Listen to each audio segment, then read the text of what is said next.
Hi guys, so I thought I'd do a new tutorial today because I've had a fun new product arrive. So I got recommended this on Instagram when I was talking to a lady who I've become friends with who also does special effects. She's also self-taught, she's incredible. She recommended to use Polymorph plastic, which is my fun new arrival. This is special plastic which is especially for special effects.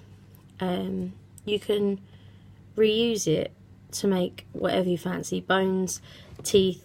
So a lot of the prosthetics that you'll see in horror films where they've got like the ginormous mouths and things are usually made from polymorph plastic.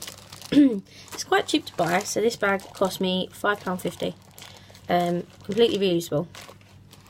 So I've had a play around, and basically this is what you do. So I've got a bowl of boiling hot water. You can probably hear in the background one of my freshers. A bowl of boiling hot water, and I put some of these little white beads into the pot of water. So the first time I did it, I think I put too many in it because the boiling hot water didn't melt them. So what I did was I stuck them in the microwave, which made them go this fun translucent blob, basically.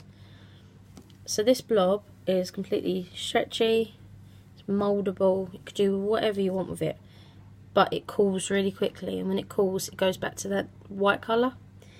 So it needs to be kept hot. To cool it, if you want to do it quickly, so I'm making teeth for a new prosthetic. You just stick it in cold water and it goes back to the white colour, as you can see. So I'm going to make a load of nice little teeth to go around a horror mask.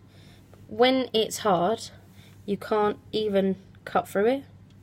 It's completely like rock solid until you put it back in the hot water. So yeah, it's a really fun product. I'm enjoying using it so far.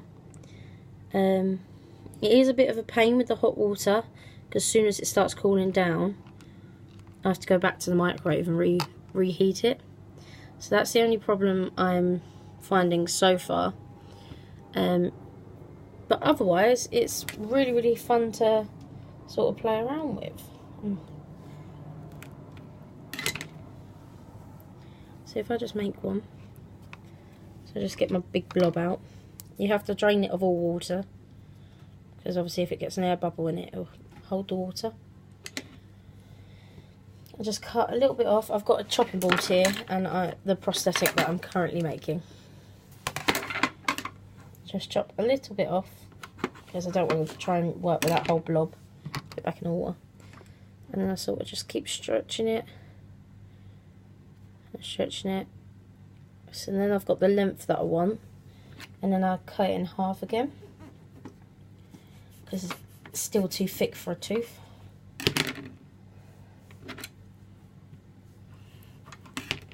Yeah, the longer you work with it, the harder it becomes to cut and mould, because it is drying it dries super quick. So I'm just going to stick it back in the hot water so I can blend the end in. And there you have it. A little spiky tooth.